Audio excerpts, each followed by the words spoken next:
Ladies and gentlemen, welcome back to the Front Row Access Podcast. I am your host, Steven Russo. I'm Anthony Gonzalez. Let's fucking get it. All right, guys. So, a travesty has hit the Front Row Access podcast studio today, even though we have our Dew fridge. We're a bunch of fucking frauds.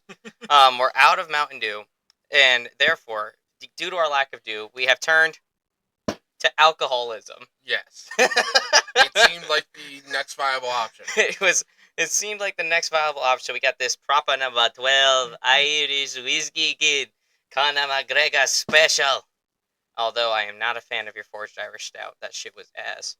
Although we'll find you a good stout. We'll find you one. I gotta find it. I mean, I like Guinness, but do you really count that as a stout? Let's be honest. Guinness is Guinness. Guinness is a Guinness. Guinness is great. Y'all gotta get a nice pint of Guinness.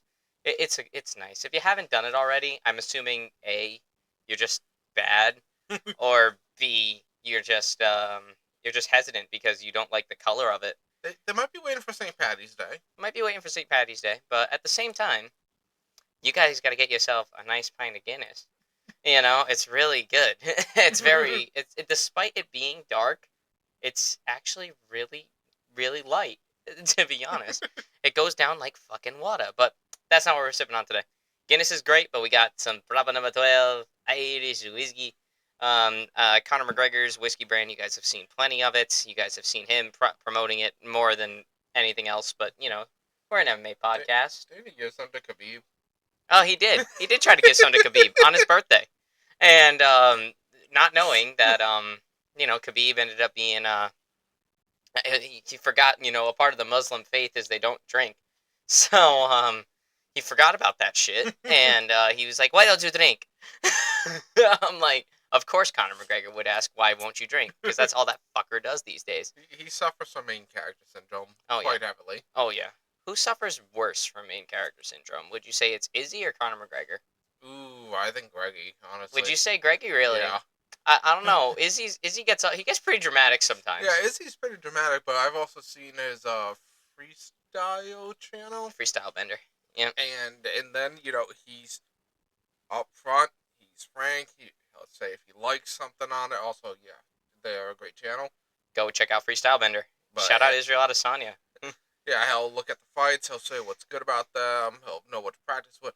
It's not all about him. Mm-hmm. Meanwhile, whereas with Greggy, it's like, White House lawn, let's go. White House lawn, I want this shit. But Connor, don't you have an active campaign for Irish president? Don't care. Fighting. White House lawn. Money. Let me talk to you. Money. Okay. You're not hearing me. Money. Okay?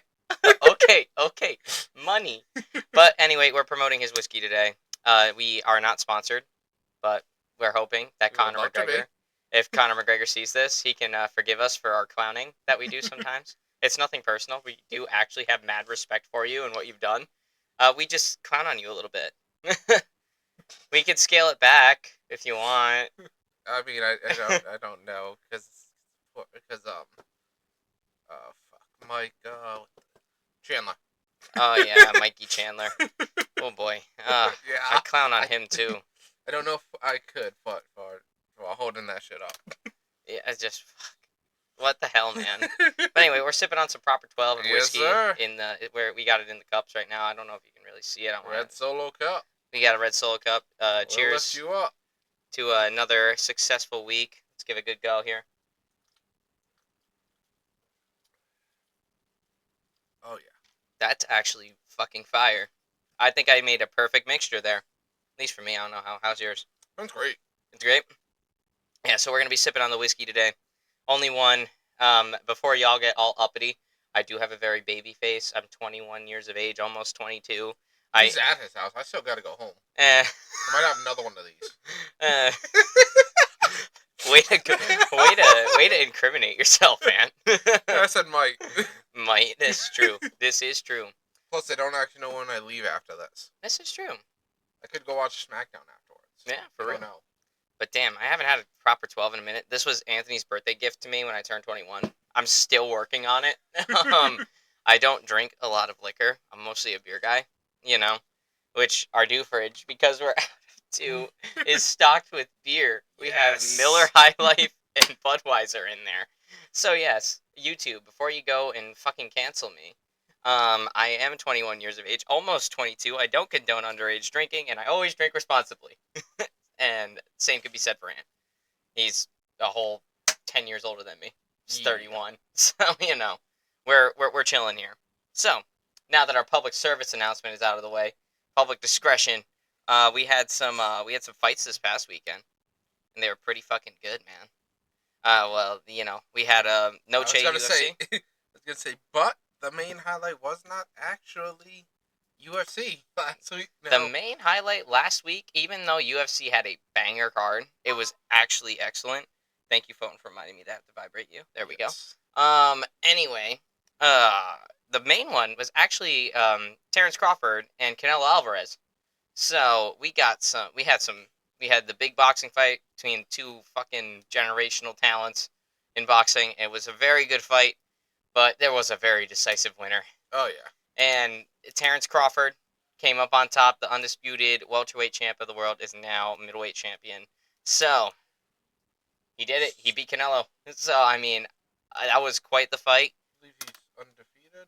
Mm-hmm. He He's still extended his undefeated. extended his winning streak, I think, to 43rd. 43 and 0. I believe he was either 41. It's either 42 or 43 and 0. It's up there. But Terrence Crawford, despite being the older guy and less fights than Canelo Alvarez, managed to beat Canelo Alvarez, and it was pretty damn decisive the whole fight. And what did you think of Canelo and Crawford? All right. So, um, I was wrong last week on my predictions. We do have a podcast going into a bit more details about it. It was an amazing fight. It's just this time, experience didn't trump, exuberance. Yeah, and Experience doesn't always win, guys. sometimes it doesn't. I mean, it gives you a very significant edge. Don't get me wrong. But despite having less fights and being the older guy, according to Canelo, Terrence Crawford became the victor. Yep. So, hell yeah. I mean, it was a great fight. Crawford looked phenomenal. There's a lot of criticism saying it was boring, though. A lot of people saying that they didn't like the fight. A lot of people saying that it wasn't fun. I'm like, okay, I'm about to sound a little bit MMA purist, but guys, it's boxing. Guys, it's boxing. Boxing tends to be less exciting than MMA. Now, I'm not trying to say there aren't any snoozer MMA fights, but there just tends to be more snoozer boxing matches than MMA fights. Now, I have nothing wrong with boxing. Actually, it's probably one of my favorite martial arts to train in. I friggin' love boxing. But it's just I'm like, guys, it's fucking boxing. Like, what did you expect? You wanted them to knock each other out. They're both the two best guys on the roster. They're not gonna go down easy, you know. They're the two best guys like in the world right now. Like nobody's getting smoked in round one. Well, was it a little boring? Yeah, it had a slower pace than I would have liked, but it was still a good fight. Like, come on, guys, have some respect for the fighters here, you know. Ooh, that's a good discussion right there. Respect for the fighters. Yeah, let's fucking get into it. We don't see that too often anymore. No, we never do. And I would say it's like very rare, especially now. Even would you say it's more of a recent trend? Yeah, I would say the bigger it gets and the more Hollywood it is. Yeah. That it's resulting in less respect for the actual discipline, which is entirely the wrong way that it should be going, in my own opinion. Because the thing is, with these things getting so big right now, and I'm sure the prime example that's going to be happening is the Rock's new movie coming out, where he's portraying training as an MMA guy, is a lot of people are going to be exposed to it and say they like it. They might lose respect for it based on how widely you can actually see MMA stuff. Like, we watch the fights every single week. We really do. Whether when we have them, there's very few times when we don't, and we see a lot of fighters. Let me tell you, I don't know the story about who Dwayne's portraying, but the best example I have here is we can go whole fight nights without seeing any ranked fighters. It's Okay? true. That's definitely possible. Quite easy, actually. And it's happened multiple times. Does it draw attention to it? Not really, because you don't see them as making waves later on. But that doesn't water down what they're doing. Hmm. And I feel like a lot of people are watering it down. It's like, oh well, this guy's doing it, I could do it. Yeah. Oh, that doesn't seem too hard. Oh, you just have to do this. There's a very big difference between viewing it and experiencing it, as Steven I can can tell you. attest to that. I do train myself. I've been pretty open about that. I don't talk about it at length at this podcast 'cause I don't really plan on going much further than the level that I'm at. Well, obviously, I feel like progressing the skills, but I'm not gonna go and fight. You know, I do it mostly for me. It's something fun. I have a very big sense of community at my gym. Shout out to New England Taekwondo. You guys are amazing.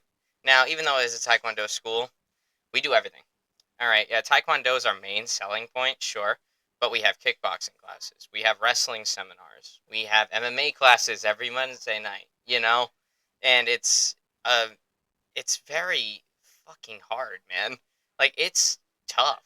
Like you never really know it until you experience it. That's why like I hate when people that don't train.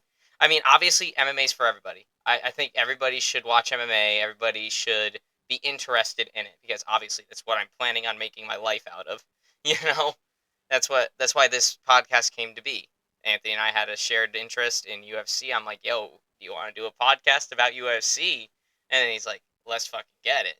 But I that even though it is for everybody, I feel like people have to understand what goes into it. A lot of people are like when they first get into UFC or like they're casual watchers. I hate throwing that word casual around because it's rather discriminatory to a lot of the MMA fan base, but it's true. A lot of these people that don't really watch MMA seriously, they don't really understand like the depth of what's going on.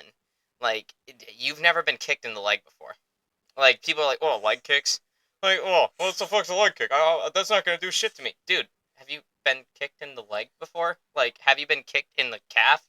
Have you had your whole leg shut down from the knee down? I saw someone go down after 4 shots, and they train in that. Like, it's like, dude, have like, oh, that's not doing shit. Why is he kicking out his leg? It does a lot. And they're like, and I especially hate it when motherfuckers be watching mixed martial arts and they get upset when they mix the martial arts. Like, guys, martial arts ain't just knockouts, punches, kicks, elbows, and knees. It's a big part of it. That's one side of it. But there's a whole different world on the other side of it. Those are the grappling arts. This is your wrestling. This is your judo, your BJJ. All this crazy stuff. And it doesn't look like much when you're watching it. When you're watching people training it or when you're watching it on TV with the UFC. It doesn't look like much, but there's so many little things that are happening in each and every grappling exchange that you just need to pay attention to. And everybody's like, "Oh, this is boring. Why is he clinching him against the fence?" I'm like, "Well, the reason why they're not moving through a clinch is because they both can't get the dominant position. You can watch as they're struggling. You can see it if you give an ounce of attention to their arms. They're fighting for position. They are reversing actively and pursuing actively. When it gets to the ground, everybody's like, "Oh, just get up." I'm like, "You can't just get up. Dude, it doesn't work that way. Have you ever felt the weight of another man just laying on you? It's not fun." Now, you see, I'm a smaller guy at my gym. Like, I'm not the biggest dude in the world. I mean, I'm not nearly as skinny as I was when I started, which is a good thing. I've tacked on a good amount of toned muscle as time has gone on, as my skills have developed.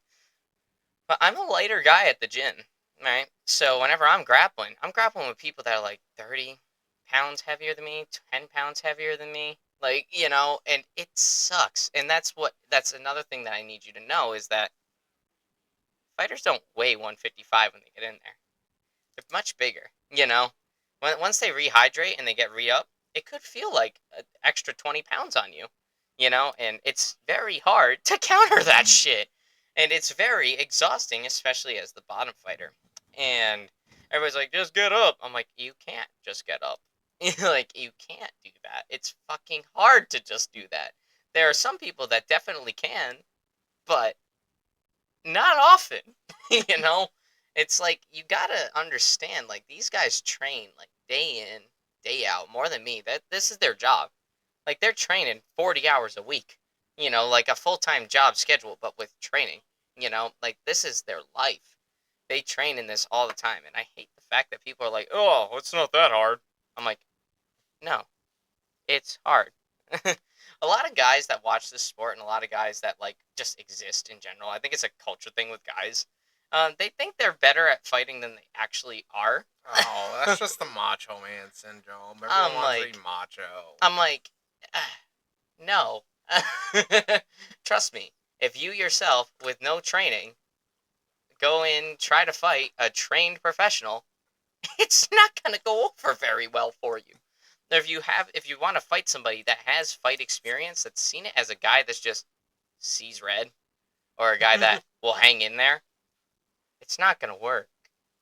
It's not gonna work. It's just there needs to be more respect for these fighters and what they do. So yeah, they may go out there and have a fucking stinker of a fight, sure.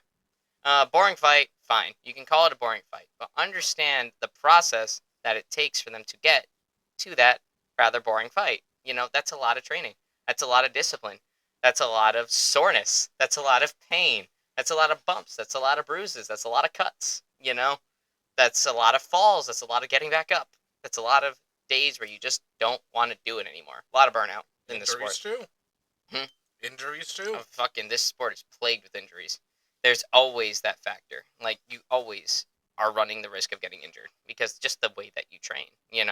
Sometimes, I mean, you do everything you can to protect your fighter while they're training, but at the same time, you need to get your fighter ready to go into the fight, you know? So, you're always prone to having those kinds of injuries. You could get broken toes. You could get broken hands in training. Maybe an arm goes out. Maybe you tear a muscle. Stuff like that. It happens. And like you guys, like a lot of people, I'm not trying to say everybody does it, but and obviously we're a very beginner like friendly podcast. We're trying to get you into it. So this is a lesson in respect, basically. So even though some motherfuckers might go out there and give a snoozer fest of a fight, like they go out there, they fight like Bilal Muhammad, and then you're sleeping in your chair basically. You have to at least respect the discipline that it took for them to get there. These guys trained 6, 8 weeks on end to get ready for a fight. Like sometimes longer if it's a really big fight. Some fighters go fucking never stop training, and there's just a constant process of just getting up every day, running miles, doing the exercises, doing all this stuff. There's a lot of burnout. There's a lot of repetition that happens. And if you're going out and just discrediting somebody's fight because you didn't feel entertained by it, I beg you to take a step back and understand the process that it took for them to get there. Also, keep in mind, guys, when you're seeing what you say as a boring fight, there are two people in there, okay? Two people who both want to win more than anything in the world at that time. It's their life. So when they're fighting for position and whatnot, and you're like, why don't they do this? Why don't they do this? Why don't they do this? Hundreds of martial arts are out there in the world. And the thing is, if they just do this one thing, they could get one shot in like a liver or in the leg, and that takes them out of the fight. Mm-hmm. The 8 weeks gone, just like that. That's Mm-hmm. how quick it is. Just one mistake.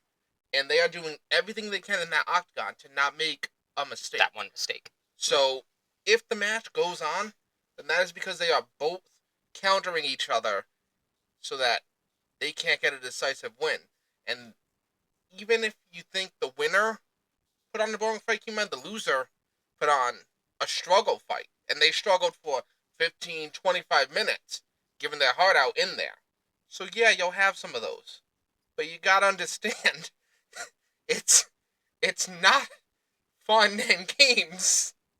No, it's a grind. It really is. Like that it's a commitment. Like I don't do it like full time, but I know people that do it like rather more frequently than me. My teammate Mason, shout out to you. You train like all the time. And this guy is always like getting in there, getting it done, stuff like that. Like it's a grind and it's a slow process. And you're going to work so hard, 6 to 8 weeks just to maybe have it be done in 30 seconds. So ultimately, guys, if you are making fun of fighters for losing, or if you're saying that was a boring fight, I just beg you to take a step back and understand the situation at hand and what the fighters actually have to go through. Now, I'm no professional by any means. I train part time, so I train part time, but I like to hone my skills. I like challenging myself. That's why I do this. I like learning. I like challenges, and I like it when shit gets hard. So it takes a special kind of somebody to find enjoyment in that. But it's definitely something that gives you a good foundation. So like if you're watching UFC and you're watching MMA or boxing or something like that, and this doesn't just go for MMA fighters. I know we're mostly talking about MMA fighters, boxers too. They train for longer actually. Most of their camps tend to be 12 weeks, 10 weeks because they have longer time in between their fights. So definitely, even though Canelo and Crawford, despite what you thought about it, I thought it was a great fight. I thought that was a good technical boxing fight from Terrence Crawford. It was very decisive. Canelo maybe won 2 rounds that entire fight, if that. It was like a total blowout from Terrence Crawford, but he stuck to a game plan. His game plan was basic. It was simple. It was simply outland him, and that's what he did. He outlanded him and he outpressured him. He implemented the game plan that he was training for 10 weeks for. And then he got it done. Now he's a middleweight champion, and welterweight champion. And his legacy is like fucking cut in stone now. And not don't go discrediting crediting Canelo now, because I notice this more in boxing than I do in MMA. When a boxer loses, more boxing fans are likely to turn on the boxer after one loss. I'm like, I'm be brutally honest here. mm, I think that's because of the bets and gambling that takes place that's associated with boxing. nah, you're probably right. I think that basically just made it so the culture around the boxing viewers turn on a dime. Because way back when, they'd lose a shit ton of money if their guys lost. Hmm. Now, I'm sure they'd lose a shit ton of money if their guys lost. Yep. And that's probably boxing's a dirty game, man. Yeah, I didn't it want to really say is. that. I love boxing like in its purest form, but boxing's a dirty game, man. It really is. There's a lot of corruption within it. So MMA is not much better. But it as of recently, I've noticed a couple of weird calls that didn't I wouldn't have typically said were the right like I wouldn't say they were the right calls. But it's not, I guess, overly apparent, but it is overly apparent when it Still, comes to I can just boxing. focus that to the single point that is Mike Bell. So, I'm Yeah, that's fine true. with that. Yeah, it's true. But a simple plan is whether it's boxing or MMA, respect the fighter, respect what they did. Yeah, you can have fun in that moment, be like, haha, he got knocked out, stuff like that. But understand, like, don't go too hard into it. Don't don't clown on the dude's living. Like he probably worked really hard and he just made a mistake. And that's that. So before you go ahead and call a fight boring or you go call a fighter washed or something like that, take a step back and think about what happened. You know. So there's a lesson in respect for the fighters for you guys because this culture needs it. And I've especially noticed recently, like within probably the past like 3 years or so, 2 years or so, very recently, more and more people not respecting what the fighters do. So I'm just bringing a little my small little platform. All 42 of you guys, love you all. Um, coming in on this and just need to let that know. Use my small platform to let you know respect the fighters, because they deal with a lot more than you think, and also don't be an egoist and think you can beat professional fighters or people that train. Like, stay humble, goddammit. you know, don't be a dick. Is basically what I'm saying, and that's a tough lesson for a lot of people to learn, especially in today's culture. But point being, respect the fighters. Don't be a dick. Now let's talk a little bit more about Canelo and Crawford. Crawford basically tore him apart. Yep. I would say. He came to play. It was great. What was your favorite part about what Crawford was able to do against Canelo there? I think my favorite part was how in the bag it looked like he had the match against the seasoned veteran of I want to say it was 62. Just about, yeah. It was like 62-2 on Canelo, right? Yep. Yeah, Canelo had been like 62-2, and Crawford was 42-0.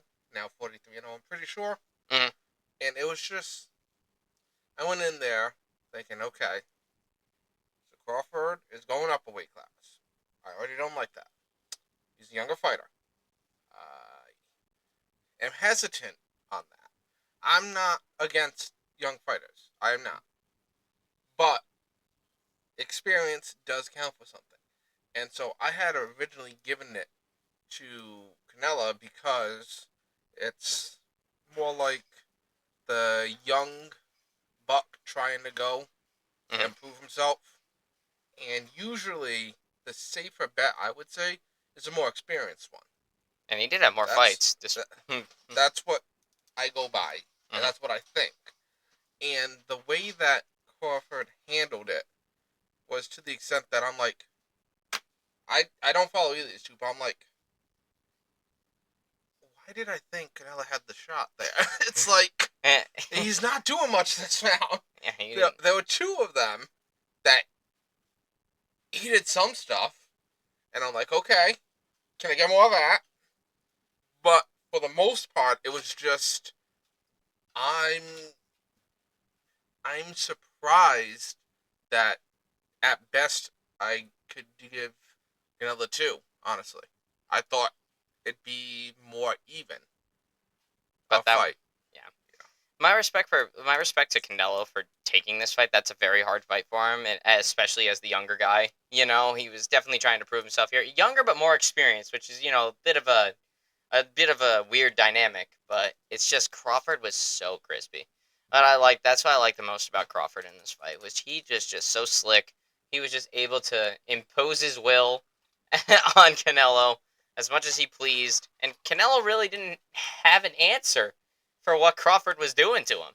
So I was like, "Damn, man, what happened, Canelo?" I mean, Canelo's a great fighter. Like I love Canelo. Some of the best highlights in modern day boxing have come from Canelo Alvarez. And he's probably the most popular boxer right now next to Tyson Fury. I was gonna say another thing that this does is the more fights, more tape on him. Hmm. I think that's what got Pereira too. Mm. More tape on him. So there's a lot of factors that come into play. Yeah, and especially same with Izzy. A lot of tape on Izzy too over the Mm-hmm. years. So So much tape on him. and especially in like high profile tape too. Like he fought a lot of big fights, Israel Adesanya. Which fuck it, we're gonna go into an Israel Adesanya side piece now, because Steven didn't really have much of a structure going into this one. So, let's talk about Izzy. What's gonna happen with Izzy, man? I think he's got maybe 2 fights left in him, if that, one more fight. Um, my dad said one if he's lucky. Again, I can't speak on Izzy's behalf because the thing is, I don't know if you know this. I don't know if you guys know this. He has all the makings of a champion, Yeah. Oh my gosh, and 100%. he's been a champion. Twice. He's took it from Silver, right? Yeah. No, he took it from Whitaker. Whitaker, Hmm. but he retired Silver. He did retire Silva. A veteran of the sport Yeah. and GOAT. But Big time goat. the thing is, it's not up to us fans to say when they're done. It's up to them. Hmm. If he was serious, he could make that champion and probably get it too. Hmm. Because all you got to do is commit to the training. I don't feel like he was committed in the past few fights I've seen. Yeah. That's been a common theme on this podcast. Izzy ran out of bullets. Uh, but it's strange because like we haven't seen him fight since February, and he got brutally finished in his last fight, which was sad to see as an Izzy fan. To be honest, I love Israel Adesanya so much. He was like the first kind of fighter next to Dustin Poirier that I like latched onto. Now I lost Dustin. He's gone now. I think I'm handling it okay though. In a way, I'm kind of, but Izzy. I mean, it just depends on what he wants to do. I think he's probably gonna stay in a rather infrequent schedule. I would say he might only fight once a year now. I would think he'd Mm, probably try going to Gatekeeper. yeah, Not right away because he's Izzy. It's a high profile fight right now. Get the name. You got the name value of Israel Adesanya versus the up and comers that are trying to prove themselves. yeah, And then kind of tone it down to just Gatekeeper. Put on a good show, get your paycheck, leave. yeah. But Izzy has so many other brand deals outside of the UFC. He's making money. Like the guy's rich. He made it. He doesn't really need to fight anymore. I mean, the only reason why he would is because he wants to at this point in his career. And I think Izzy still wants to, at least for a little bit. That's why he's still a fighter, you know? Yeah, he's still a fighter. Once a fighter, always a fighter, usually. So, like, Like, I don't see Silva, hopping into that octagon. Yeah. I don't see that. He Yeah. would be any number of things. I don't think he's still a fighter. You know, Mhm. granted, nothing, not taking anything away, but when I say that, I mean I don't want to see you fight because I don't want to see it hurt the legacy that you left behind. Mhm. And that's kind of like Izzy can still go with you, you know. But I Yeah. don't want Still fucking. young. I I don't don't need a want. Tony Ferguson-esque downfall. No, I don't want fucking Jake Paul to come over and be like, "Yo, you a bitch, Silva. I got this." You bitch, Izzy. I got you. I, Fucking. I don't want that. Yeah, no, definitely not. I don't want the fight. I don't want them to be labeled as fighters because they still got one more in them. That's just a payoff, you know. Yeah, that's all it is. That's what I Speaking of don't Jake want. Paul, he might have another boxing fight coming up soon against an actual fucking boxer that's around his size. Which is insane. Did Because he run out of nursing homes? he might have fucking run out of nursing homes. Jake Paul might be fighting Tank Davis, guys. Tank Davis is a good fighter, and he's dangerous. He's dangerous for Jake for sure. They said Mike Tyson was a good fighter too. Yeah, well, I never hopped on that train. I never did. You did not. I never did. I never hopped on the train that Mike Tyson still had it. I wanted Tyson to win that fight because I just fucking hate Jake Paul. But You wanted deep to see down, Jake lose. but deep down, I knew there's no fucking way old man Mike Tyson is gonna fucking beat Jake Paul. Like, there's absolutely no fucking way. I, although, like, Jake Paul's a YouTuber, influencer, boxer, but I want to say it like this: there's no way Mike Tyson was gonna win the Jake Paul fight and get paid. yeah, that's true. Like, he could have beat him. First round he could have knocked him. Second Yeah, round he could have knocked him. it's just he wouldn't have gotten paid. Exactly. The Tyson and Paul fight, I swear to God, had a lot of backroom dealing there. So, but Jake, this fight, I don't think there is that. You know, this actually might be a fight for him. And if it's against Tank Davis, like they're saying it is, they're also spouting out the name Canello. I'm like, I don't know if Jake should go against fucking Canello yet. Hold on. Canello just lost one fight to Terrence fucking Crawford. All right, like he's not done yet. maybe they want Canelo to get his get back. But if he faces Tank Davis, that's a big step. If he somehow beats Tank, then I would actually start to take Jake Paul seriously as a boxer, you know, because Tank is a dangerous fighter. He's very good, and he fought who did he fight? He fought Ryan Garcia last year for a title, I think a bantamweight, featherweight title, something like that. Oh no, I'm forgetting what title it was right now, but he did fight Ryan Garcia, and he beat Ryan Garcia, which is crazy because Ryan Garcia is also, once again, one of the best guys on the roster right now. He's no Terrence Crawford, but Ryan Garcia is a good fighter, you know, and Davis beat him. And I'm like, if fucking Tank Davis goes against Jake Paul, and Jake Paul somehow beats Tank, like, that is, like, I see that as probably his most legit win. Like, 100%. If he beats him, I'm going to start taking Jake seriously. I really am. Like, I'm dead ass when I tell you this. Like, he's been training for a couple years now, and I can already reckon that he probably trains rather frequently. You know, probably more than he does making videos, you know. So, he definitely is putting in the work. Now, trust me, I'm still a hater. But, I think that if he wins this fight, I'm going to start to look at Jake more in a sense of, I still want you to lose, but now I see your skill. You know, I mean, I've always acknowledged his power. I've always acknowledged his discipline in training and all that. I've always done that, despite me being a gigantic fucking hater of Jake Paul's. But if he gets this one done, man, if he does, which I'm not predicting Jake to win that fight. Fuck no. I think Tank's got him beat pretty easy, and it might be pretty bad. But if he beats him, I'd have to start taking him more seriously. I mean, I've already respected his power, already respected his discipline. If I'm boxing sparring with Jake Paul, I'm probably losing, you know. But I think I would have more of that undertone respect, you know, for Jake Paul if he beats Tank. What do you You mean mean? because it's not a fake fight? Because it's not a fake fight, or against somebody that isn't a boxer. You know, because that's the main gripe of Jake's entire career. He doesn't fight actual boxers. He fights retired UFC fighters that haven't fought in a few years. You know, which that's great for name value, that's great for money, but that's not great for your skill because the one time he faced a boxer that was his age, it was Tommy Fury, and he lost. It was a decision. He didn't get knocked out or anything like that, but he lost the minute he fought an actual boxer. And then he goes and fights another actual boxer in Mike Tyson, and I'm like, Mike Tyson's fucking old, man.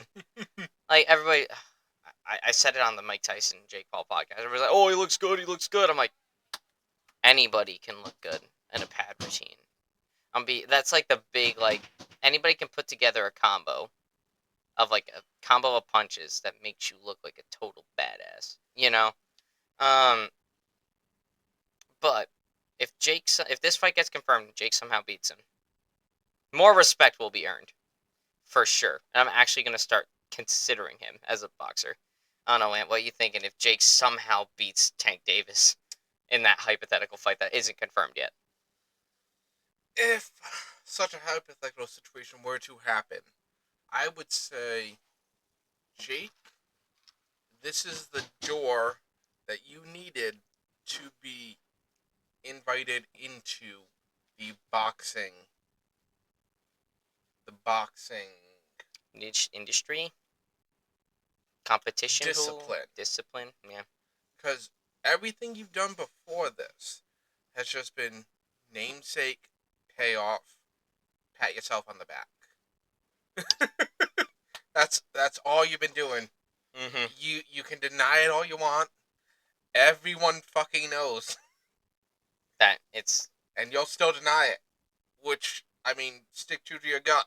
But you know, shame on us for still tuning in though. That's the thing.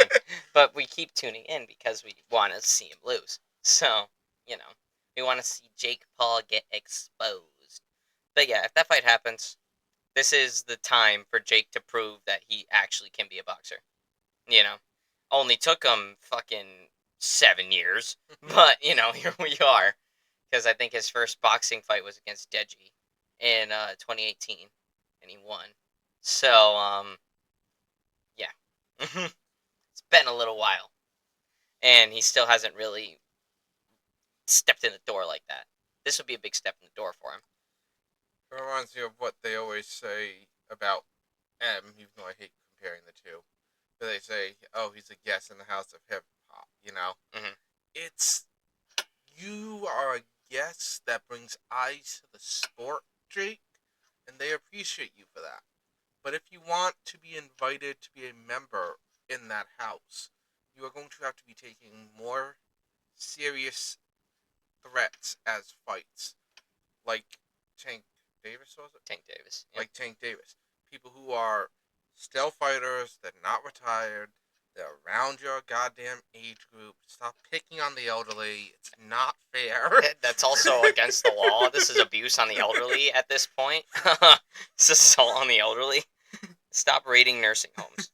But yeah, if this fight gets confirmed and Jake somehow beats Tank, it's time to start looking at Jake a little different. You know, do I think he beats him? No. No. Am I gonna hope he beats him? Absolutely not. But am I going to watch with intent? Yes, I am. And that's like the one Jake Paul fight I'm actually gonna want to watch, like with pure like thinking combat sport brain, like in like total intent. I gotta see what this guy can do. You know, I mean, I've seen him fight plenty of times. I've seen what he can do. He's got undeniable power, like no doubt about it. You can't fake a knockout like that. He fucking face planted Tyron Woodley and Ben Askren. Okay, like granted, Ben Askren's not the best guy to be fighting in the striking realm, and Tyron Woodley was a wrestler, but you can't fake that power. You can't fake that kind of knockout. You just can't. And when Homeboy goes slump like that, you got him. You know, so good on him. But moving on from boxing and into Noche UFC, which was actually a fucking fire event. Um, Anthony, just this whole card was just a fucking banger. Would you agree?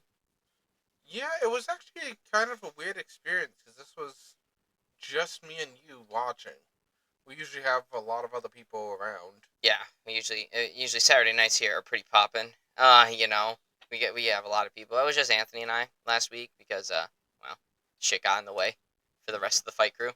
But we still watched. How did you like that experience? Just you and I watching a fight. A bit quiet, not gonna lie. It was a bit quiet. It was a bit quiet. But we had runs of drinks available to us, so that was Yes, also good. yeah, we did. I had how many beers did I put away that night? I don't even remember. Yeah, I wasn't planning on keeping track. I wasn't either. But the thing is, I was putting them down. I wasn't feeling them. I was like, oh no. They're watching right through him. Like I was like, there's another one down. There's another one down. There's another one down. What the fuck? I'm starting to get a little afraid here, but I think my tolerance has gone up more. But anyway, I mean, you started the night off at a party. I did, and I still wasn't feeling it. I'm like two beers and a shot of tequila from the party already. A tequila shot, never fun, but it gets you to your destination usually. Didn't get me to my destination last weekend, and then I had like maybe 5 Millers at the house. Didn't you have was that Heineken you had? Or? Nah, I had Modelo. Modelo? And the Modelo's at the party, and I had the Miller High Lifes at Gavin's house. There were Heinekens there, but I know better than that. I know, you said they brought something from Mexico. And Yeah, tequila. Tequila, oh. It was the tequila. It was the actual tequila. Mm-hmm. Actual fucking tequila. But yeah, I don't know, it wasn't doing anything. It was a quiet experience, though. Wasn't much going on.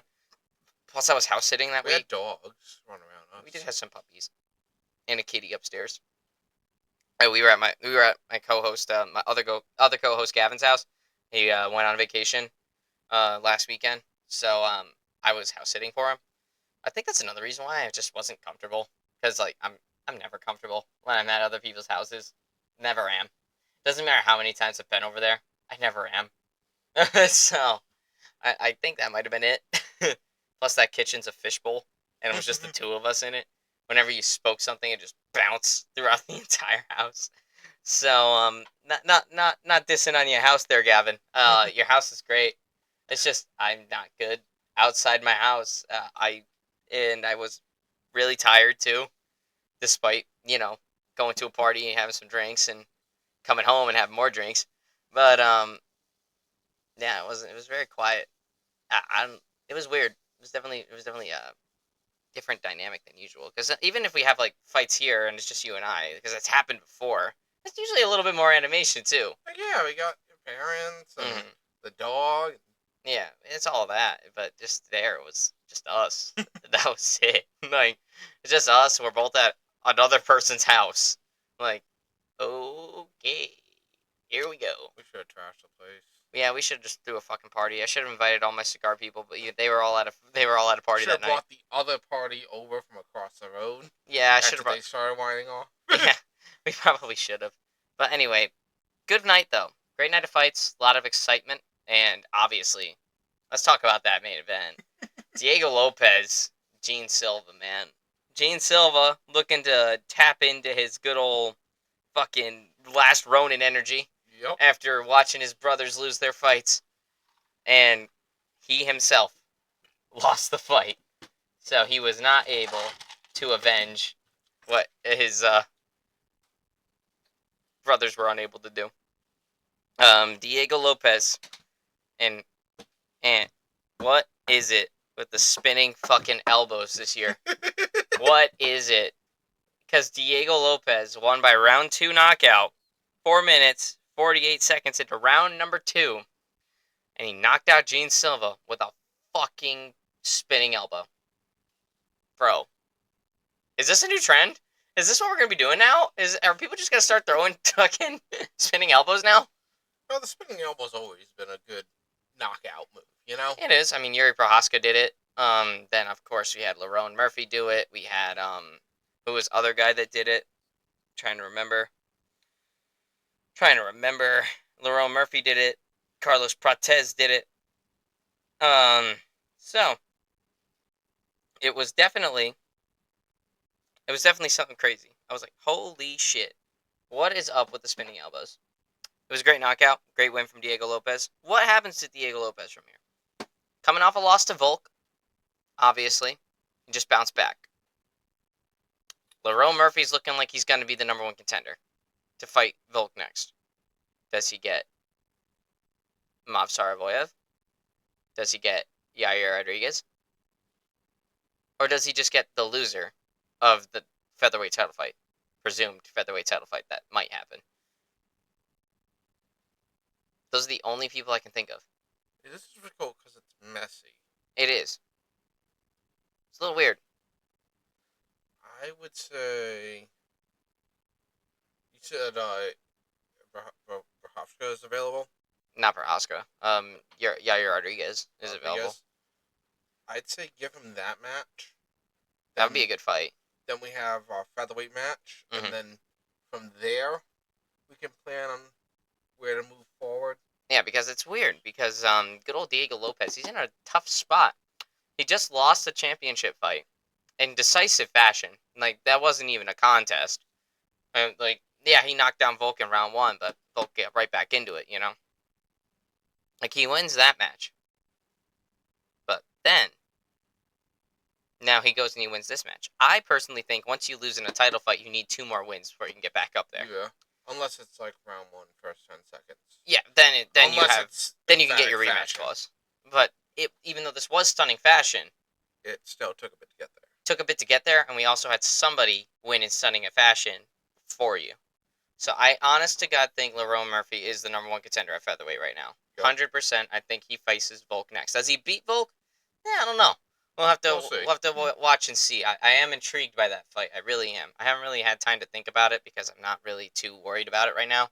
It's not confirmed. Lerone Murphy just got his win. We have Makhachev and Della Maddalena that I've been thinking more of lately.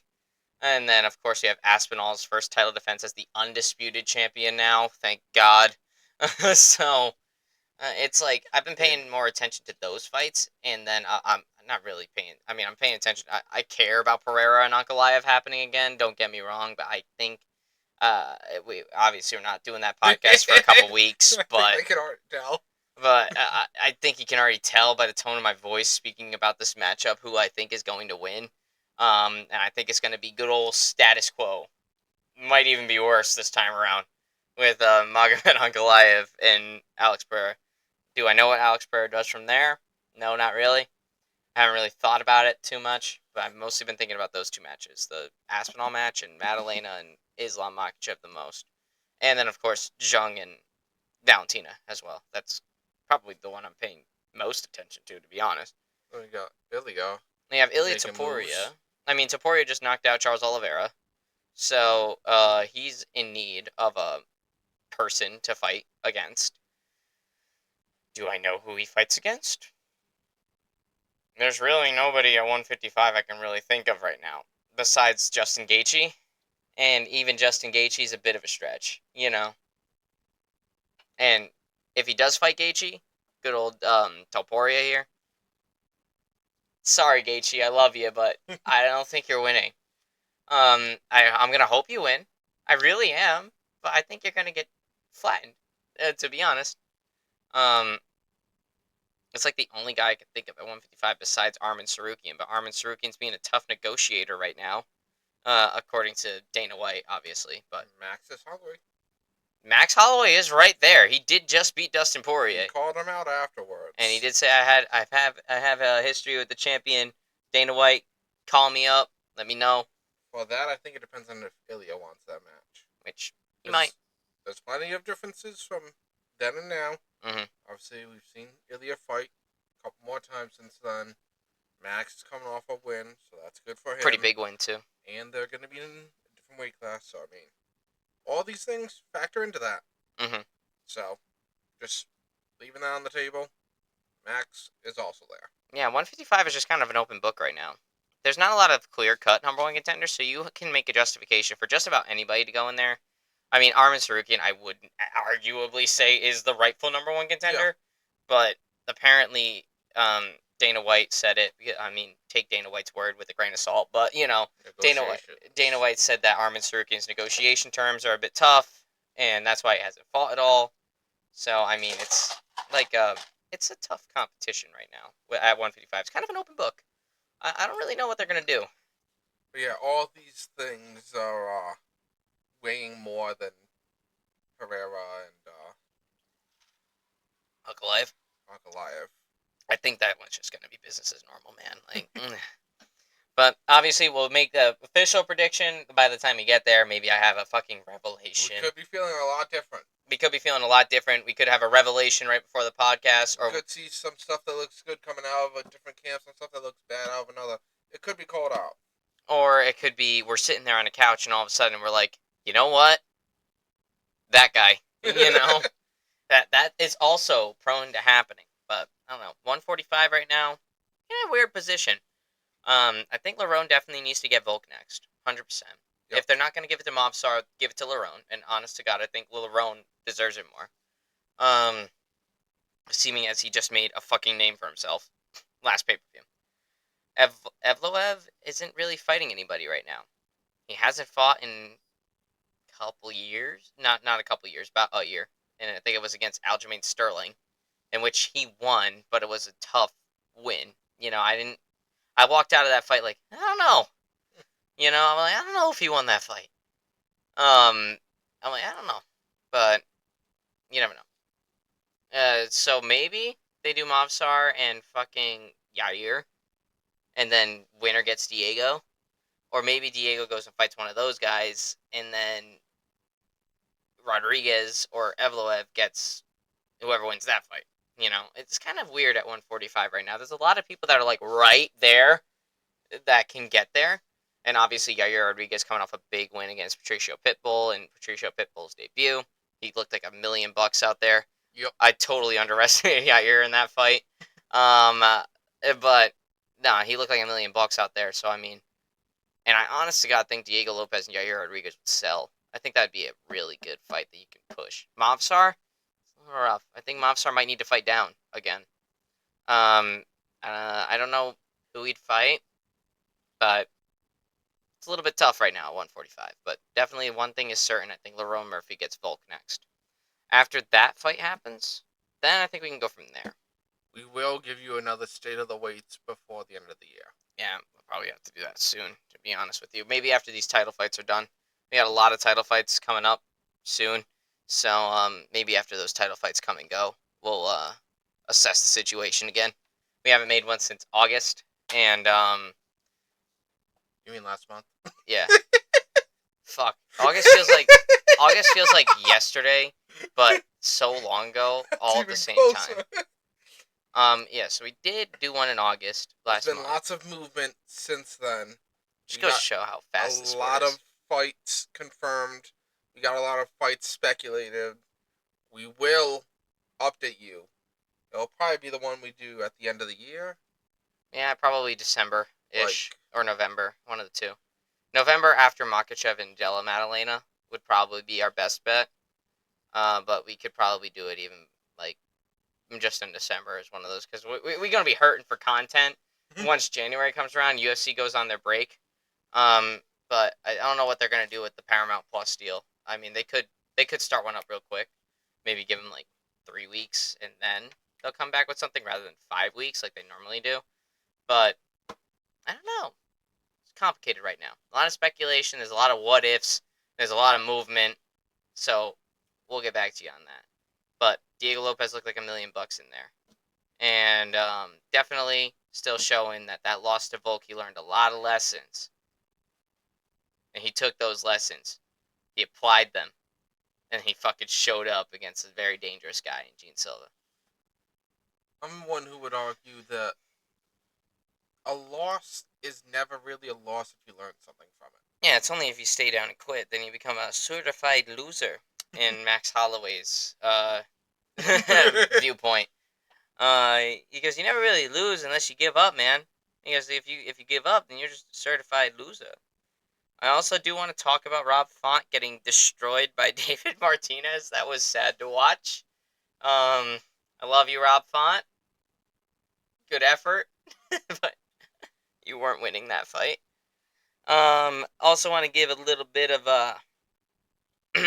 Shout out to Rafa Garcia with a big knockout over Jared Gordon. That was very good. Kelvin Gastelum shouldn't have won. I'm gonna be so real. I went back and I rewatched the fight. He shouldn't have won. Kelvin Gastelum lost that fight, 100%. Not my card. But he won. So I mean, I love Kelvin Gastelum. Don't get me wrong, fucking love the guy. He's one of my favorite fighters, just based off of his grit. Like the guy is so tough, and he did show that grittiness, that toughness in that fight. The dude didn't go down, but he just didn't win, in my opinion. And I'm sure you feel the same. Yeah, I don't think Gastelum won that fight. But I'm happy he did win. Now, a fight that I had more expectations for closeness happened on the prelims, and it wasn't close at all. Tatiana Suarez and Amanda Lemos. Holy fuck, talk about an execution. Yep. I was expecting a fucking banger. I was expecting a fight of the night out of this. I think we both took that as fight of the night. Like, that was the sleeper on that card, and you guys were just like, and you guys were stupid for not thinking that. That was our position on that. And then it happened, and it was just fucking funeral for Amanda Lemos. Tatiana Suarez, man, showing that a loss to Weili Zhang don't mean shit. She's probably going to get the winner of the vacant strawweight title fight when that happens between Dern and Jandiroba. So I think Tatiana Suarez can get right back in there.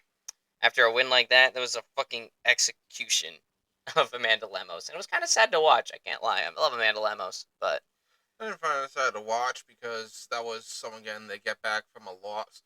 But a lot of people will count, like, they probably counted her out after her loss to the champ. Mm-hmm. You don't do that. We said this earlier. You gotta honor the MMA profession and the discipline that they do. Mm-hmm. They are all in there for blood. They are all qualified scary fuckers. And they all want to win.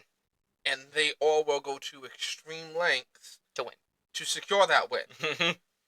Which is just what you want to see in Bloodsport. You know, it's what you're there for. It's what you want to see. You want to see that grittiness. You want to see that roughness. You want to see the tough. You guys got to suffer through the sometimes boring one and just think, okay, at least they weren't taken out to get to the holy shit. Did you guys just see that? Mm-hmm. Takes a while. It just happens. You can't tell with these because you don't know what their fight camps were for each one. You don't know what they were drilling, what they were practicing, what they were countering. And when a camp is done so much, I don't want to use the word better, but when it is done to such an extreme length that you can just go in there and show why you should never be counted out, that's what draws the eyes and makes them all Hollywood. That makes people want to see the energy in it, not the grappling, not the stagnation that they see during the to wrestling. To really get an appreciation and a love for it type deal. Yeah, it's great, guys. MMA is amazing. Combat sports is amazing. This is I want this to be my life so fucking bad, and we're going after it. We're gonna hope we get there. Dana White, I applied for your spring internship. Hit me up.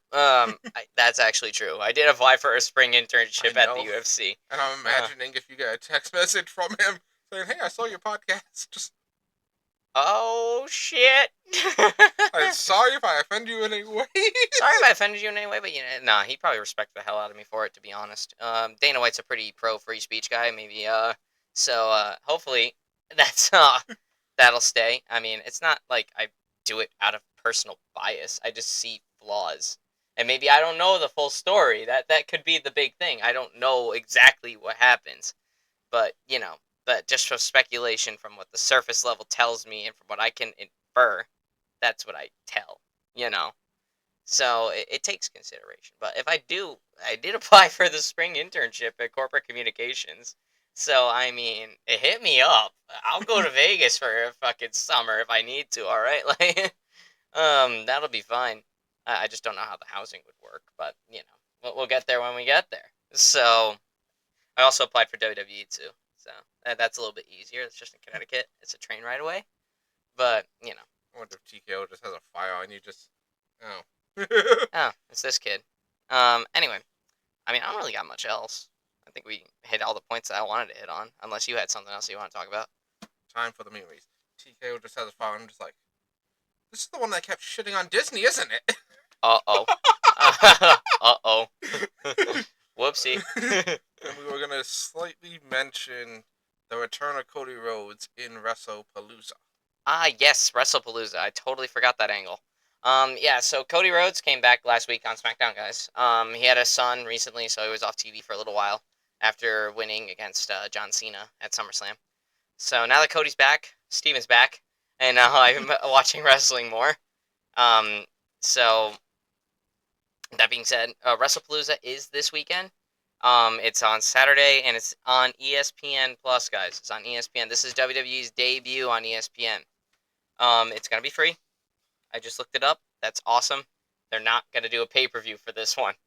Thank the Lord and pass the ammunition. I hope they stick with this. So, WrestlePalooza card. It's starting at a good old. It's on ESPN. Like I said, I'm on their website right now, getting you the facts. Hold on. I'm hoping it doesn't interfere with the. We do have fights, right? UFC. No, No, no fights. they rolled out the red carpet for WWE. Really? So, let's see. All times in Eastern Standard Time. WrestlePalooza. 7 p.m. 7 p.m. start time, Eastern Time. So we have quite the card to go over. We have the Usos versus Bronson Reed and Braun Breaker. Should be a pretty fun match. The Usos are back together, Yes. but there's some rumblings that I've seen because I still loosely pay attention through Santi Zap. Shout out to Santi Zap, he's like my favorite wrestling creator. And on YouTube videos, just like recaps of Raw and SmackDown. Jey Uso's looking a little heelish right now. He mentioned that maybe he has to be more like the Tribal Chief sometimes. Tribal Chief being Old Roman, you know. So that is worth mentioning. I heard that. I have not kept up with WWE very much since Clash in Paris. I'll be so honest with you. Even before Clash in Paris, I wasn't watching much. It's been about a 2-month stretch of me not watching much. So, not that I dislike WWE, we're just in a bit of a lull point. Plus, Cody Rhodes was gone, and that's like my guy. Cena was your man. Cena is my guy, but like Cena's gonna be gone, so Cody's the guy. Cena did make his last appearance in Boston last Monday, or this Monday, I should say. So that's good. Right. So we have the Usos and Bronson Reed, and Braun Breaker. We have Io Sky versus Stephanie Vaquer for the Women's World Championship, which is great. That's gonna be a great match. We have Cody Rhodes and Drew McIntyre for the undisputed WWE Championship. We have CM Punk and AJ Lee versus Seth Rollins and Becky Lynch. Good old couples fight.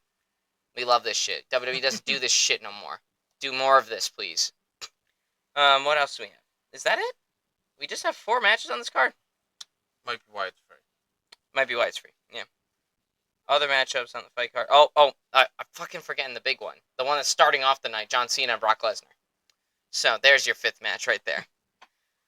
So, it's going to be Brock Lesnar, John Cena. Then we're going to have CM Punk and AJ Lee versus Seth Rollins and Becky Lynch. Cody Rhodes versus Drew McIntyre for the WWE Championship. Probably main event because it's the WWE Championship. Io Sky versus Stephanie Vaquer for the Women's World Championship. That might co-main event. And then we have the Usos and Bronson Reed versus Braun Breaker. The Usos versus Bronson Reed and Braun Breaker. So, that's your wrestle card. Just started off the rip here. I think the Usos are going to lose and Jay turns heel. Just based off of what happens. But what I've been told. Do I know that that's the direction it goes in? Fuck no, but that's also part of the surprise. Io Sky and Stephanie Vaquer. Io Sky just got that belt. I don't know if they're going to want to take it off of her yet, but Stephanie Vaquer is new. She's very popular. Yeah, she's popping right now.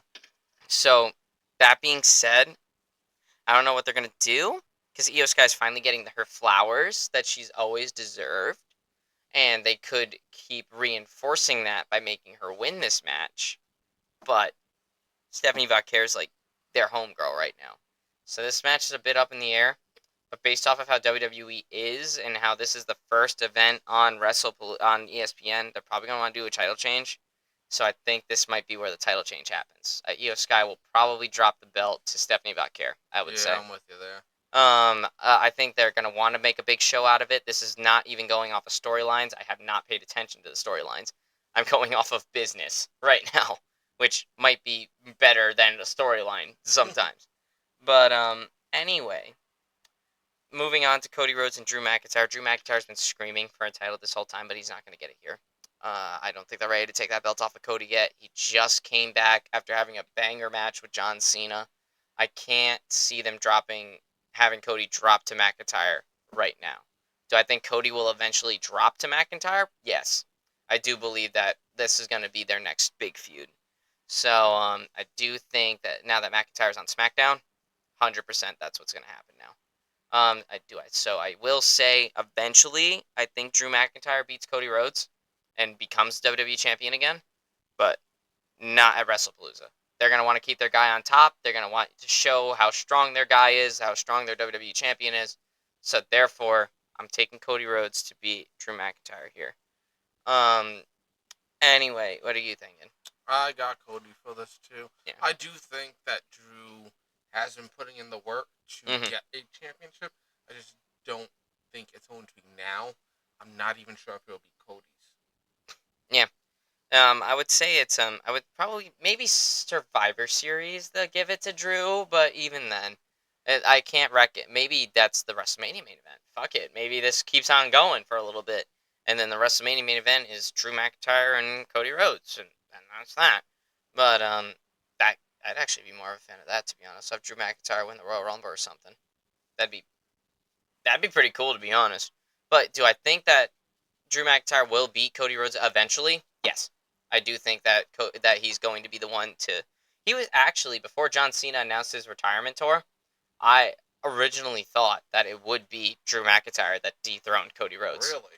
Yep, before Cena announced his retirement tour and whatnot. When Cena announced his retirement tour, well, that kind of went out the window because I'm like, they're going to want to give Cena the 17th championship. And when we did our WrestleMania 41 podcast on here, I did take John Cena to win that match, and I was correct. It was just a bullshit way that he won.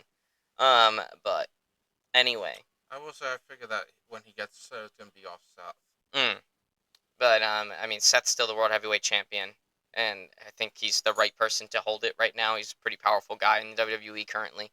So, yeah, I did originally think that Cody Rhodes would get dethroned by Drew McIntyre before John Cena announced the retirement tour. As soon as he did, I'm like, yeah, Cody's losing to Cena eventually, you know. But regardless of that, CM Punk and AJ Lee. Guys, AJ Lee about 2 weeks ago finally came back to the WWE after years of speculation and years of waiting by many fans. And obviously she's a very popular girl. She was one of the foundational women that started the kind of women's revolution. Obviously, we give credit to Becky Lynch, Sasha Banks, Bayley, and Charlotte Flair for really pushing it forward. But the person that I think was the catalyst for it was AJ. So, AJ Lee, CM Punk, actually a married couple, IRL, going up against Seth Rollins and Becky Lynch, an actual married couple, IRL, which I think is super cool. But I don't think you need me to tell you who I think wins this match. You're not going to bring AJ Lee back and have her lose. Alright? I think AJ Lee and CM Punk are going to win this one. And this might go into the next Premium Live event, where Seth will probably beat Punk, or AJ gets beat by Becky, or something like that. It's not going to end in a tag team match. It's going to end with one of the couples, one of the spouses losing to the other spouse. And that's how this story's going to end, I think. But I don't know. What you thinking? CM Punk, AJ Lee? I'm with you on that. You're not going to bring AJ back and have her lose. If you do, I'm shocked. And I'd want to see where you want to go with that. But I think AJ Lee's going to stick around much longer after this. No. I think she's going to want to go back home and, chill out. She was already retired for years before this. So, do I think she's going to stay? No. But do I think she might win here? Yeah, I do think she wins here. But yeah, that's Wrestlepalooza, 7 p.m. tomorrow. Be there or be square. ESPN Plus. ESPN Plus, not Peacock, guys. No more Peacock. ESPN Plus. Or if you... ESPN Plus going to be absorbed into Paramount next year? Maybe. Maybe the mouse is going after Paramount now. You never know. But I don't know about that. I don't know about the corporate dealings and mergers and all that shit, so I don't research that shit. Although I probably should. But regardless, though, ESPN Plus, not Peacock. Or if you are an international viewer, like you live in Europe or something, or Asia or wherever in the world, it'll be on Netflix. So, Netflix runs streaming outside of US. yeah. So that's all I got. I don't know. You got anything else, Ant? No, I think we covered it. Oh, I don't think we forgot anything. Yeah, I think we're good here. All right, we're gonna go watch SmackDown now and get ourselves ready for Wrestlepalooza tomorrow. So y'all have a great night, and we'll see you next week. Later.